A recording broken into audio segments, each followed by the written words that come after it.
his mother passed away on Rosh Hashanah, and this is in her memory.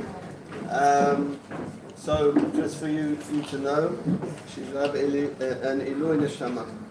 I want to deal with I think it's a very interesting subject. All the stories in Bereshit are challenging. But we have two stories in this week's parasha. And one is more easy to understand than the second. The story of the Mabul is pretty straightforward. The verses are very, very exacting on what the sin was and what the punishment is. We know about the ark, we know about Noah going into the ark, and we know about his children, Shem, Ham, and Yafet, and so on and so forth. There is a story right at the end of the Parsha about Migdal Bavel, about the Tower of Babel, which is very, very difficult to understand what the problem is. In fact, we are forced to look at the punishment on the assumption that the punishment fits the crime, to try and understand what the transgression was, because the picture being painted at the beginning of that parsha seems utopian. We are told at the beginning of the parsha that everyone has the same language. We don't stop talking about that. I think you must have heard something about that every week for most of your adult life. Unity, the importance of unity, of a people coming together and being together, that we are one people, and the need to unify in not just in our country, but in any country in the world. The need for unity is stressed all the time. So when we're told at the beginning of Perek Yud Aleph in Bereshit that everyone is Safa Echad, everyone's talking the same language, everyone is Echad, we don't quite understand what the problem is. And we're not given any other indication except for that they want to build this tower and create a shame for themselves, a name for themselves. That's the only indication, the only implication there's something going on. And all we really do know is what the punishment is. And the punishment is that they're going to be scattered. Now it's important to notice here that if you read the Psukim properly, you'll notice that they were scattered beforehand. If you read the Psukim properly, you'll see in the previous Perek we're already told that they were scattered as around the world. And either you say there's no chronological order or something strange is going on. I want to look at two particular attempts at understanding Migdal Bavel, and then I would like to add my own. Okay? So we're going to start with Rabbi Yaakov Meidan. Rabbi Meidan is Rosh Hashiva in Har Etzion, and he writes as follows. He asks a question that I've already asked. Chet do haplaga lo nitparish b'ktuvim. We don't know what the sin is of the Tower of Babel. HaTorah mesaper rak al yozmatam. It only tells us what the initiative was. Vayomru hava nivne lanu iru migdal v'rosho b'shamayim v'naseh lanu shem pen nafutz al pnei kol haaretz. Let's make ourselves a name, and that's it. מהפסוקים עצמם עולה שהבעיה המרכזית בדור הפלגה הייתה העיר. We see the problem seems to be the city itself, אך בחז"ל אנו מוצאים שחטאם המרכזי היה נעוץ דווקא בבניית המגדל. But Chazal say the problem was the building of the tower. כך או כך, לאחר שראה הקדוש ברוך הוא את העיר ואת המגדל נאמר, after God sees the city and he sees the tower, the pasuk says, Vayomer Hashem, and listen to the words, it's very strange. It's something we pray for and something we discover God isn't so happy with it. Hein am echad, they are one people, v'safa achat, and they have one lashon, v'zeh chilam la'asot, and this is what they're doing. V'ata lo yibalsem em kol asher yazmu la'asot, they're not going to be able to do what they want to do. Hava nerdam v'nevala sham sefatam asher lo yishmu ish sefat re'ehu. We're going to mix up their languages so that they do not understand each other. What is so wrong with people being united? What is the critique here? The Midrash Tanchuma, in the Midrash we're told, their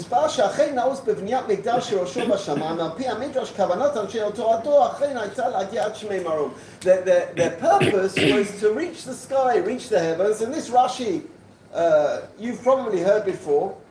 אמרו לא כל הימנו שיבוא לו העליונים וייתן לנו התחתונים, נעלה לרקיע ונקל בקרדומות. We will reach the heavens and we will fight the heavens. What does that mean? I'm not sure. I'm not sure what it means. In a more elaborate understanding, we understand from the Psukim that the people were very good at making bricks. And they were so good at making bricks, they wanted to build a tower. They didn't think further than that. When they wanted a tower, they wanted something further. It could be that their fight against heaven was who is ruler on earth? Who controls? Who fixes the reality on earth? Not a physical going up to the clouds and using a bow and arrow against Shamayim. ייתכן שחז"ל בנו את פירושם על הוראתה של המילה מגדל. Maybe the migdal is a tower where you go up to fight from. In ראשו של המגדל מצוי בשמיים, if the head of this tower, the top of the tower is in שמיים, הרי שהוא נועד להילחם בשוכן שחקים. There's a lot of metaphors, ladies, here. You're too young to remember, but that trade center, though, that was a tower that reached שמיים. That reached Shamayim, that tower, and it symbolized the power and strength, financial power and strength of the Western world, for everyone.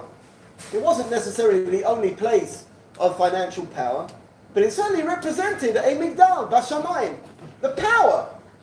When you walk in Manhattan and you're not an Americano, what impresses you about Manhattan is the power. It's not the architecture. It's a very new town compared to Europe. It's not the architecture. There are architectural buildings in Manhattan, but that's not what impresses you when you walk in Manhattan. It's the size and the power that it represents. The power, human power, it does. It represents that. אכן מסתבר שחז"ל פירשו כך בעיקר על סמך הזיקה בין פסוקים דור פלגה לבין פסוקים נמרוד. So we have a story of Nimrod, which if you learn Rashi, you've seen, that Nimrod also marad, rebelled against God, and there was a semi-flood in the days of Nimrod. If you learn in Rashi on this week's Parsha, you would have seen it, where a third of the world was flooded, and they should have learned from that first flood. Babel הייתה ראשית ממלכתו של Nimrod. Babel was Nimrod, coming from Mered. He was rebelling against God. לפני שיצא משם. אם כן, יש לחפש את חטאה של מלכות בבל חטא דור הפלגה. So we have to look, what is the actual sin here? And Rav Meidan is very, very creative in his parshanut. המרד בריבונו של עולם מקבל מימד נוסף לאור מדרש אחר. There's another midrash, and the midrash says, וירד השם לראות את העיר ואת המגדל אשר בנו בני אדם.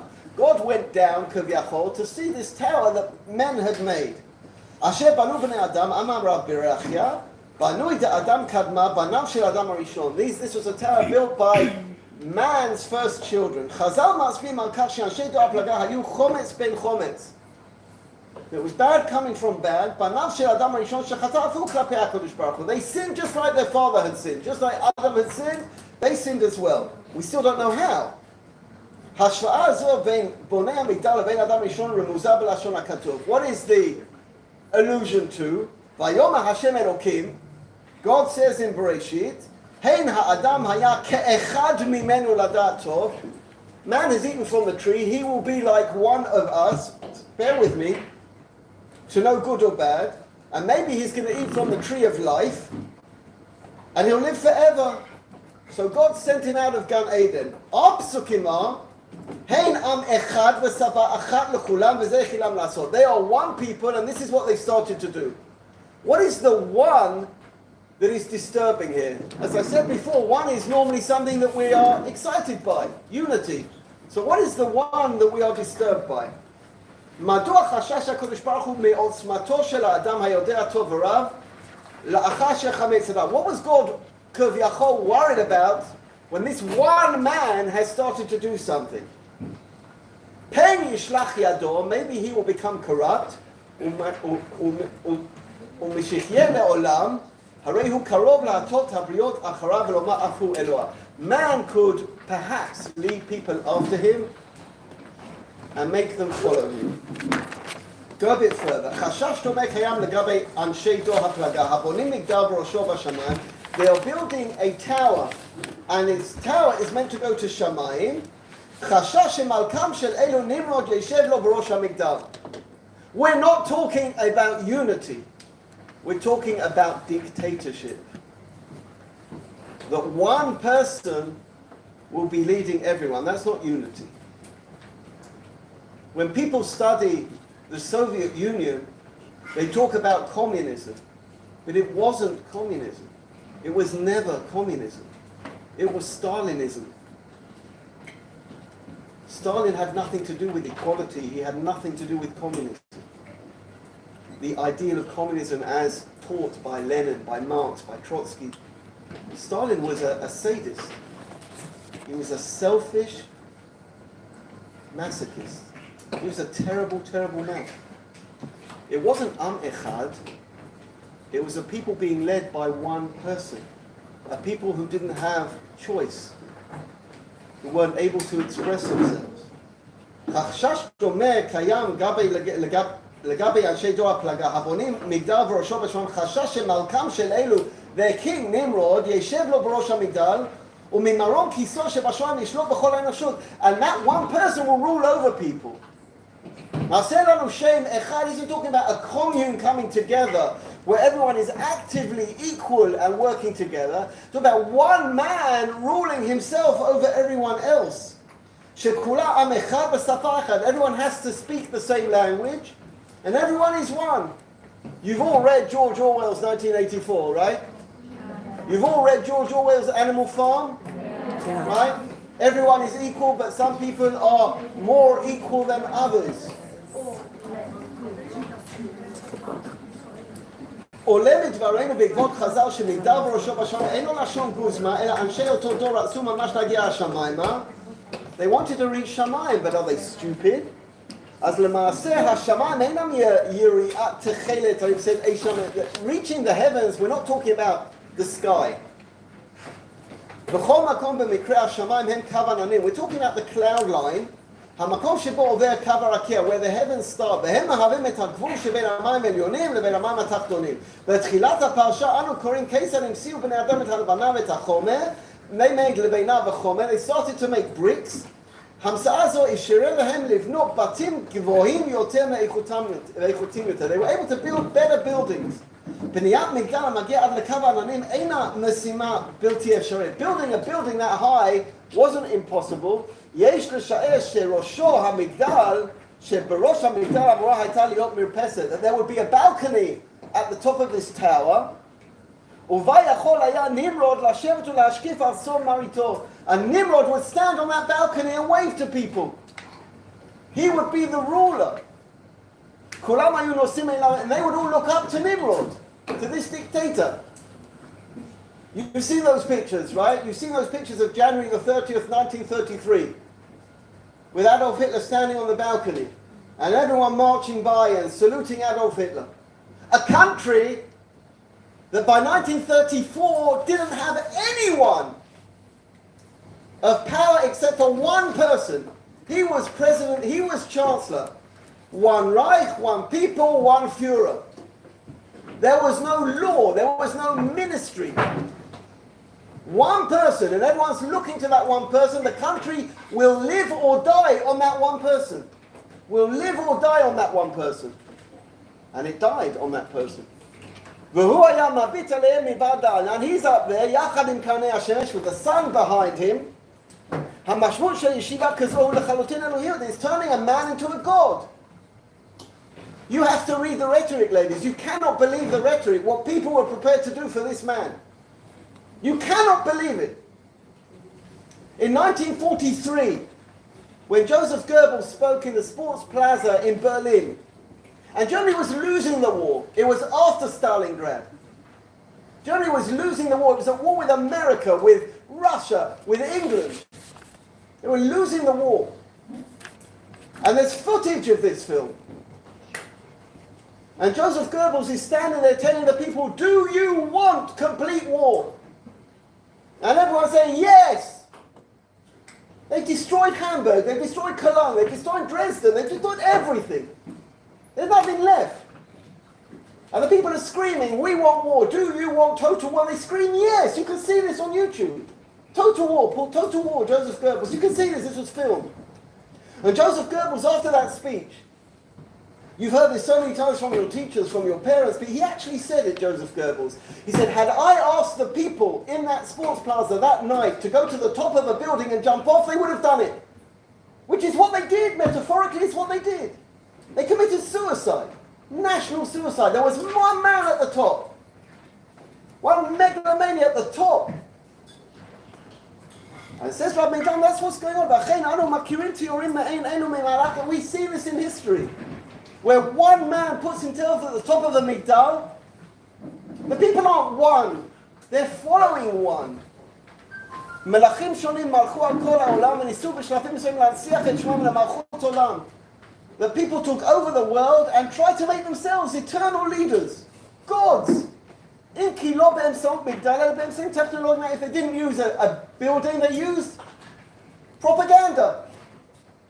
Anyway, it is that makes me be the ruler over other people. זו הייתה מטרתו של המוזולאים במוסקבה. That's what happened in Moscow. שהפך את לנין ואת סטלין החלוטים בו לבני... You go to, if you've ever been to Moscow, right? They're still buried there in these the tombs of Lenin. When I was caught once by the KGB. I was doing something in Russia, and I was interviewed by the KGB, and I was.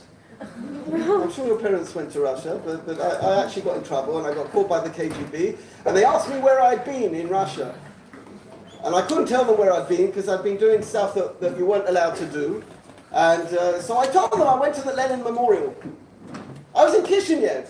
I didn't even know when there was Kishinev's in the Ukraine, right? But it's part of the Soviet Union at the time. It's in the south of the Ukraine. And I told them I'd been to the Lenin Memorial. Because I knew there had to be a Lenin Memorial. I'd never been there. I had no idea, but there had to be a Lenin Memorial. They turned themselves into some eternal gods. And it's happened with Mao Zedong in communism. And it's happened in North Korea. The people aren't one. There is one leader at the top. The unity that we're talking about, which is so bad that God needs to destroy, is we're not talking about one people, כמו ברוסיה הסטליניסטית, we're talking about Am Shel Echad. We're talking about the people that belongs to one person. And the purpose of the tower was for this person to lord over everyone else.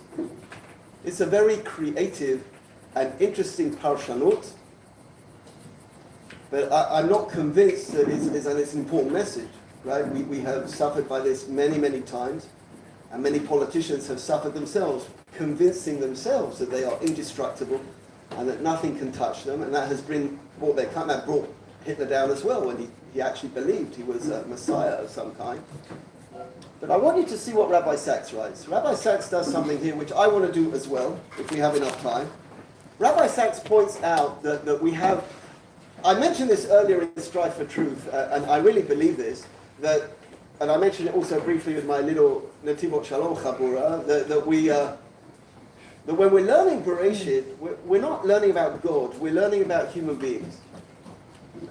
We're not going to understand God ever, because God is God.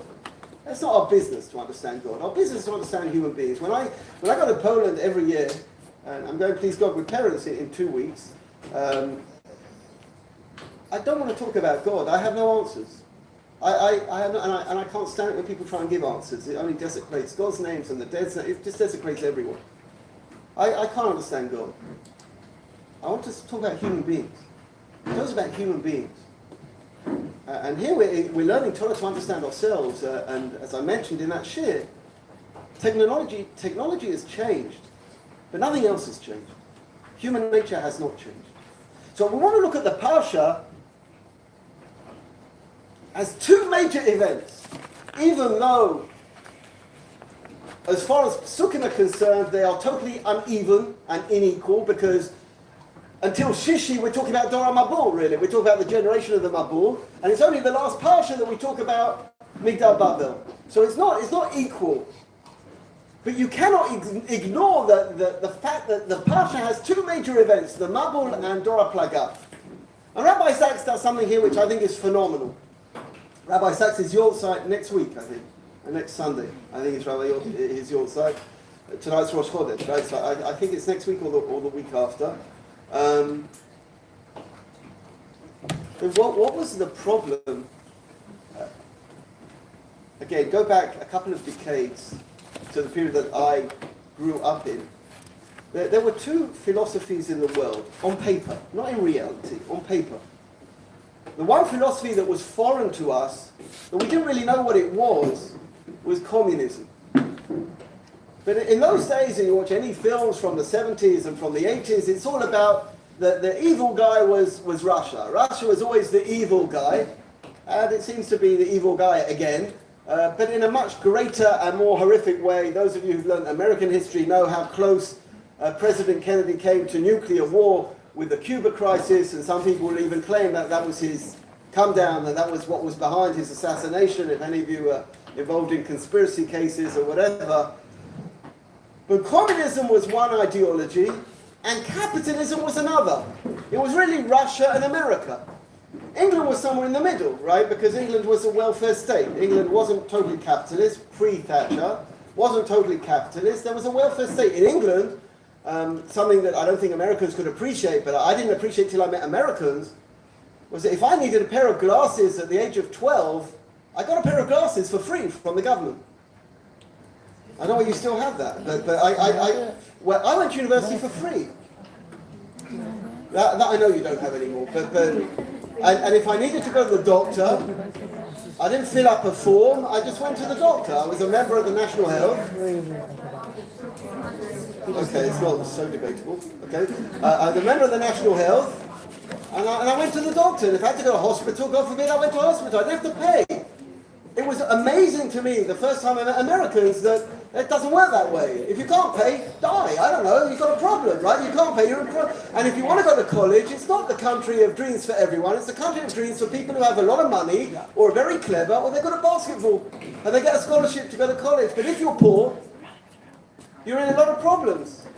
You can't go to the colleges. You know how much colleges cost. But let's start with communism. No, let's start with capitalism. What is the beauty of capitalism? Bear with me, ladies, it's not a long cheer. What is the beauty of capitalism? Self-expression. You can dream, and you can be whatever you want to be. It's all about you. That's what capitalism is. It is, on the negative side, survival of the fittest. But it gives you the option to do what you dream to do. What is the negative side of capitalism? It's selfish. By definition, it does not look after weaker people. You have to create. I have no idea what Obamacare was, but I think it was the idea there was to try and fill a hole in the system, right? The people who do, I think it was healthcare, right? The people who can't afford it, they need help, something like that. I don't know whether it worked or didn't work. I'm not interested in the actual politics. But the fact is that there's a lacuna in the system. The system does not look after weak people. It doesn't. And so the self-expression is wonderful, but it's selfish. What is the flip side? What was communism by definition? Communism, by definition, I'm not talking about Stalin. By definition, ideal communism, if you've ever been, is a kibbutz. Old kibbutz, not today. There's a lot of privacy and private enterprise in kibbutz today. But in the old day kibbutz, I lived on kibbutz. I made aliyah to kibbutz, and I love kibbutz. I didn't stay there because my wife didn't want to stay there, but I love kibbutz. I love the idea of being a community together. Everyone did what they were good at, and we're all together. So someone was in charge of all the washing of all the kibbutz, someone was in charge of all the cooking of the kibbutz. I was going to be a rav on the kibbutz, and I was preparing myself with smichata. Everyone had their job on the kibbutz. And it's selfless. I thought this was the most fantastic place for a child to grow up. Is in a place where everyone's helping. Every Friday night I had to go to the refet. I had Torah not with the cows, and I had to go every Friday night. That was my job. But everyone on Shabbos had to do something for the community. I milk cows in the way that you're allowed to milk cows on Shabbat. And I love the community aspect. What is the failing of communism? There is no expression of the individual. There is no such thing.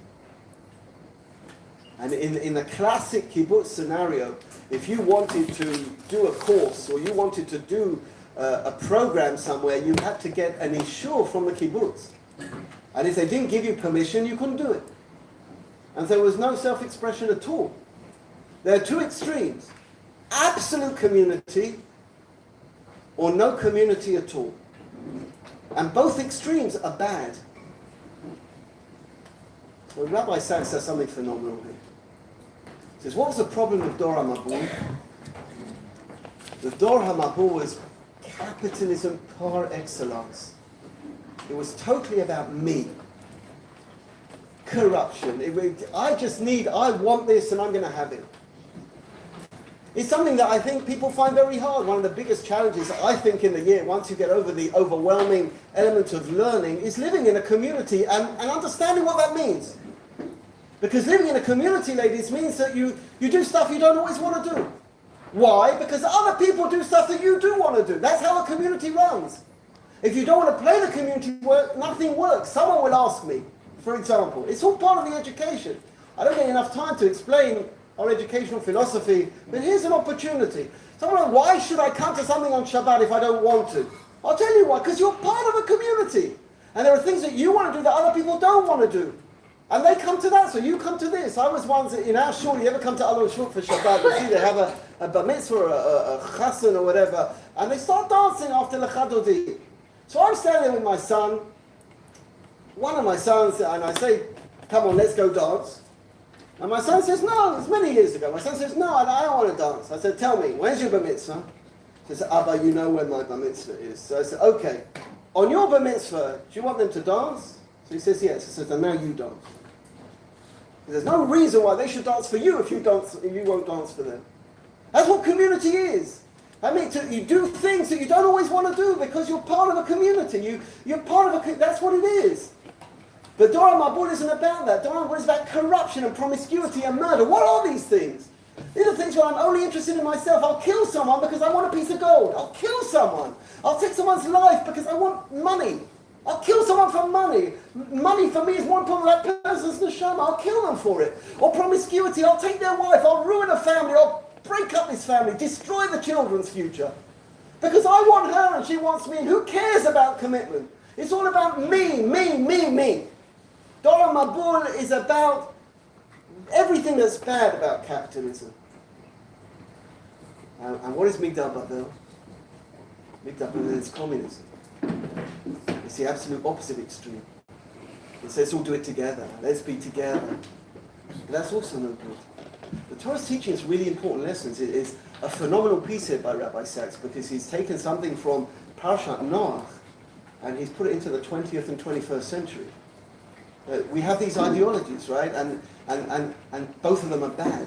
Both of them have good. But what you've got to do is take the self-expression from capitalism and the community from communism and put them together. Then you have Torah. What does Hillel say? Im ein ani li mili or ani la'asmi ma'ani. If I'm not for myself, who will be for me? Self-expression. But if I'm only for myself, then who am I? Communism. Put the two together, it's great. But if you take Dor HaMabul and you take Dor Migdal Bavel, in their extremes, they're disaster. It's a disaster. You've got to, when we walk away from Corona, I hope we're walking away from Corona, please God. You think about Tovanot, what do I learn? I can't tell you what God meant us to learn. I can tell you things that I remember giving shir here, that the beginning of that second year of Corona where we were able to have girls here. I remember giving shir on Bereshit. And I remember the theme that came to my mind, I felt it was like Hashra'ah. When I read that pasuk, right, Hashomer achi anochi, am I my brother's keeper? And you're trying to force people to wear masks. And I'm terrorizing yeshiva boys in the Rova to wear masks. My own girls were already wearing masks for most of the time, but I'm terrorizing. I can't understand it. People are dying. I'm not a conspiracy person. People are dying. We have old people in the Rova. Wear a mask, for God's sake. Wear Hashomer achi anochi, am I? Yes! You are your brother's keeper. It's uncomfortable. Try wearing it with a beard. I'll tell you what uncomfortable is. Wear a mask with a beard. That's uncomfortable. You shouldn't try that. For me, it was the most incredible critique of Western society was that we weren't able to wear masks and care for other people. It was a critique. There's so much self-expression that we forgot other people. Old people in the Rova. They were taking photos of students and sending them to us. They were petrified. This is the beginning of Corona, before vaccinations. People were dying. And people were petrified. They put on a mask. What's the big deal? It's it's uncomfortable for everyone. No one's got a tour. Everyone has to wear a mask. It's like asthma, whatever. Everyone has to wear a mask. That's Torah Mabul. Everyone, I'm okay, I'm young. If I get it, I'll get over it. Yeah, but you're not the only one in the world. There are other people in the world. There are older people in the world. What about them? So they should all die and survival of the fittest? It's their problem. Really? So that's Torah Mabul. But Migdal Bavel is a different problem altogether. Migdal Bavel is just what we don't have self-expression at all. We're just following the crowd. And that doesn't only have to be in communism, right? That can be in any chevra where you're not a thinking person, where you don't speak out, where from peer pressure you just follow what people are saying. So I think that's a brilliant piece by Rabbi Sachs. Honestly, the parsha begins with the problem of selfishness and finishes with the problem of selflessness, right? And we're looking for the medium.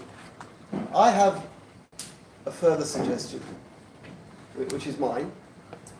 We're told when we get to Shamayim we have to give our own chidushim. So I have one or two. I don't have many.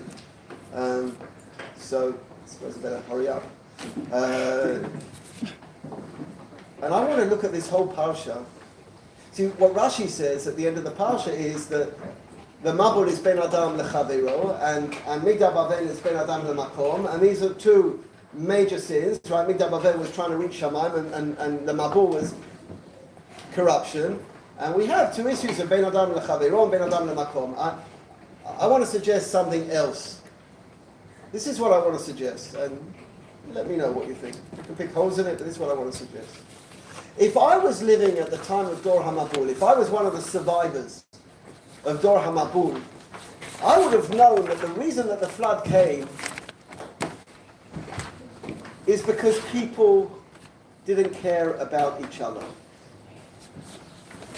And therefore, if I came out of the ark, what I would have as a flag on my mast would be care for others.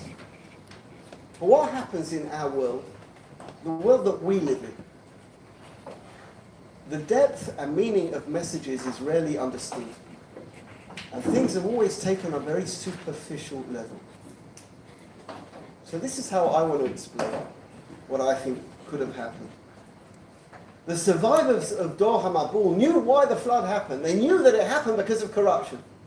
They knew that it happened because people hated each other.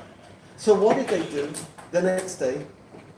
Metaphorically, the next day, they decided that there will not be self-expression. Everyone speaks the same. Everyone wears the same. Everyone does the same. Everyone is Safa Echad. That's what they did. But that's not the point. There is an extraordinary comment by Rashi. I don't know whether you've ever noticed this, Rashi. We have this description of everyone being united. Then Rashi says God came and he mixed up the languages. And then he gives an example of what happened. Do you remember that, Rashi? He says, one person says, pass me a spanner. The other person doesn't understand and he passes him a hammer, so he smashes his skull. That's the Rashi. Kills him. This is my understanding. How does that reconcile with everyone being Safa Echad? It doesn't. So to my mind, what could have happened was this. The people thought the solution to this selfishness was to create a system, not educate, create a system where everyone did the same thing. And HaKadosh Baruch Hu wanted to show them this isn't unity. This is uniformity.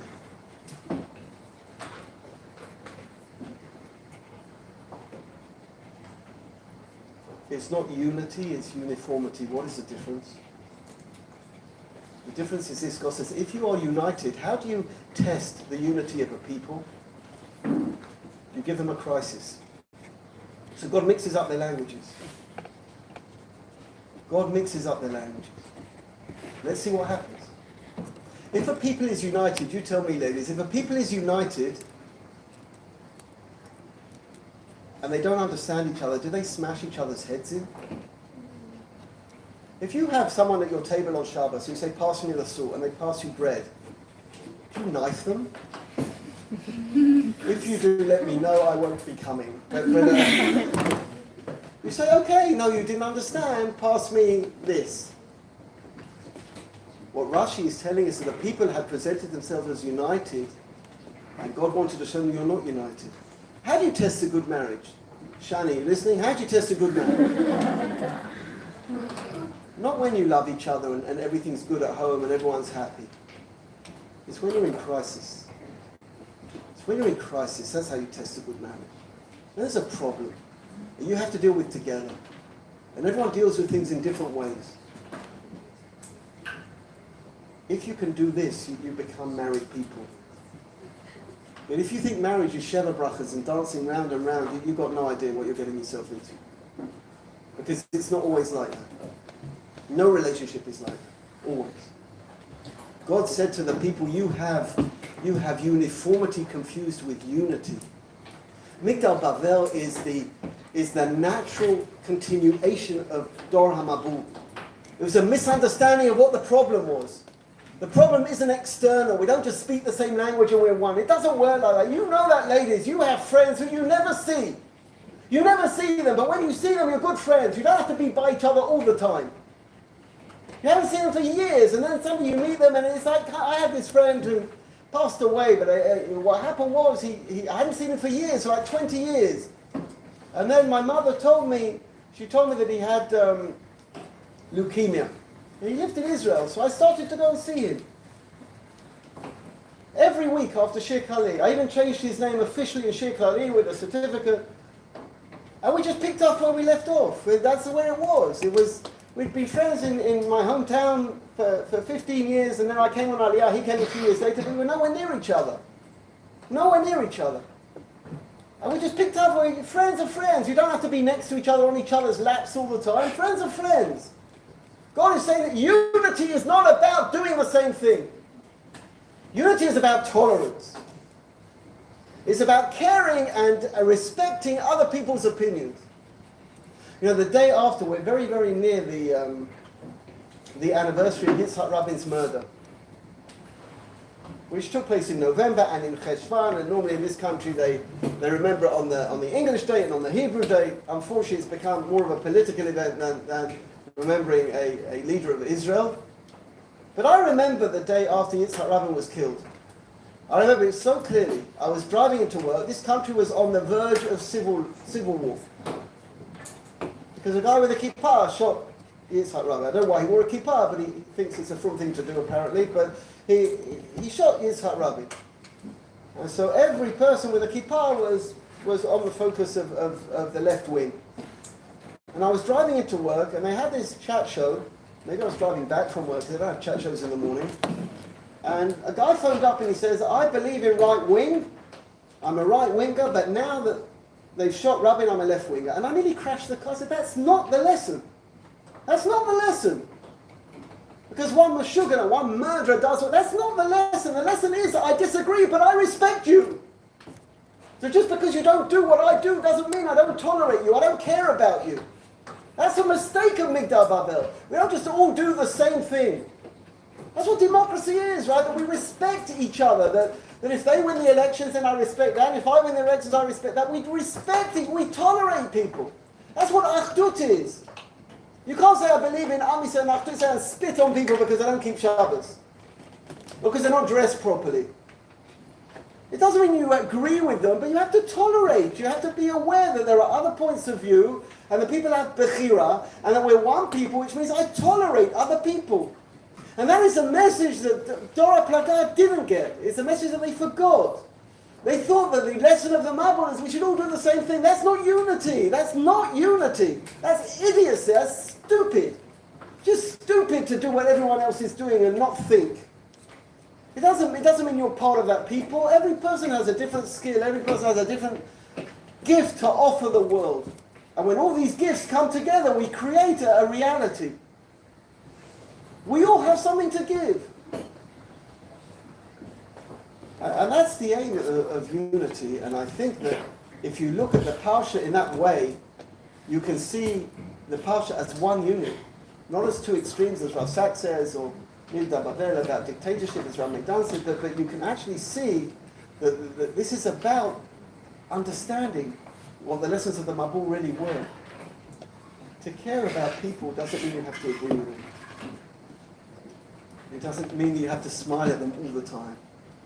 It means you have to respect their right to exist, their right to express. You cannot, ladies, it's Rosh Chodesh.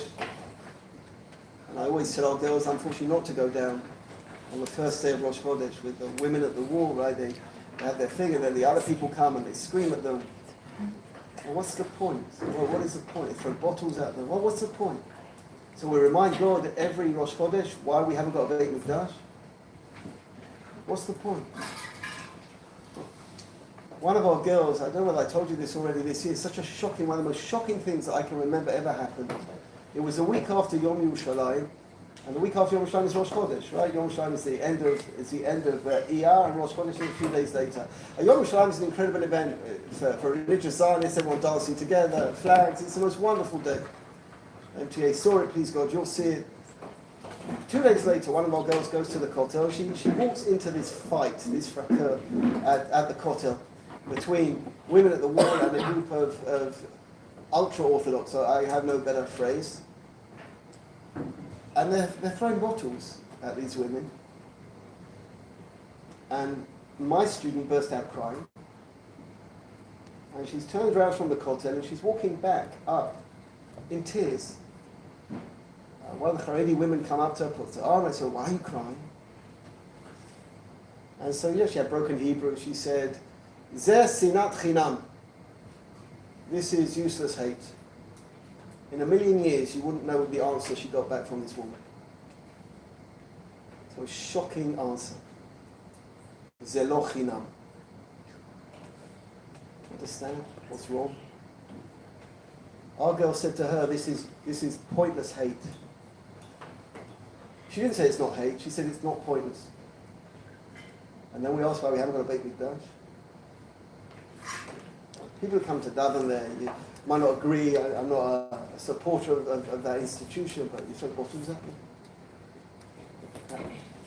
How's it going to solve anything? You think when you smash someone's head on a bottle and say, oh, I realise I'm wrong, I'm not going to do this anymore.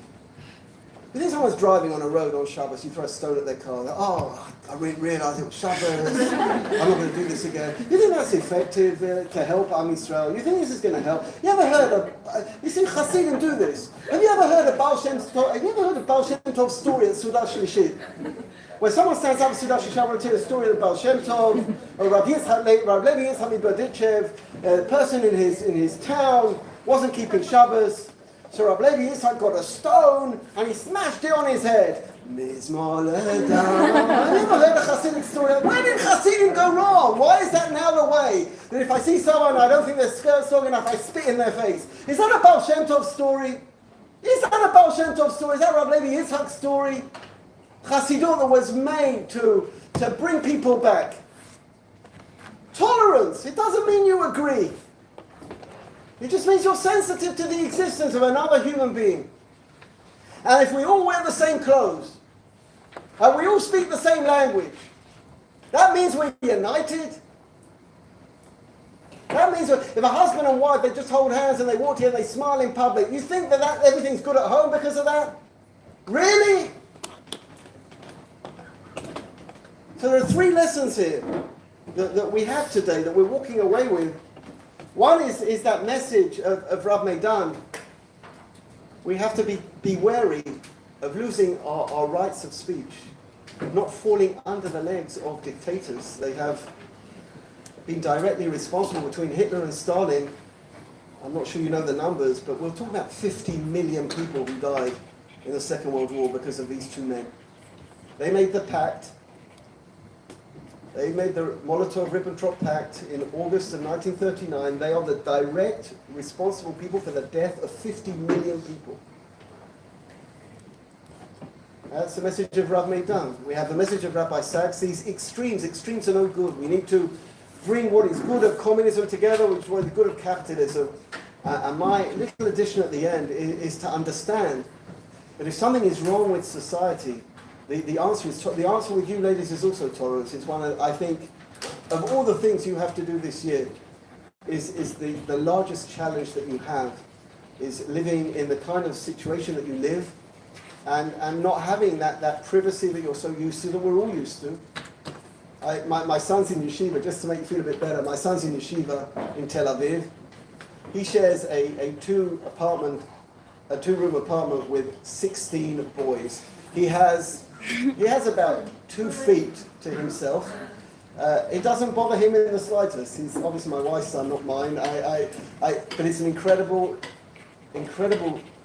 shiur in tolerance and sensitivity. Even ladies, when if your dad's still letting you use your credit card, and you're going out on a Monday night, the sensitivity to be inclusive and not exclusive, to make sure that everyone who wants to go somewhere is invited. It's so obvious sometimes to just, and it's natural, right, to just think about the few people. And there's always, if you look, if your eyes are open, there's always someone just on the periphery who no one remembers. And everyone goes to have their pizza or falafel, and that person goes back to their room. And they sit in their room. And it's not because we don't like them, it's just that we're just not socially aware of the existence of other people and the sensitivities, and maybe we're lucky enough never to have been that person who's left behind.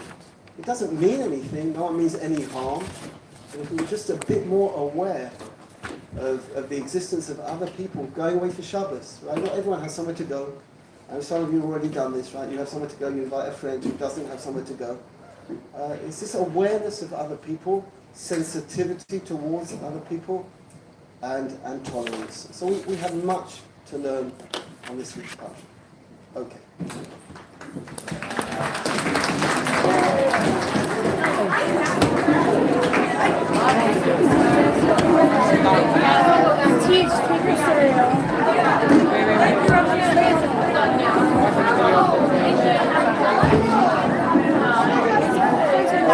Can I give this chief of music?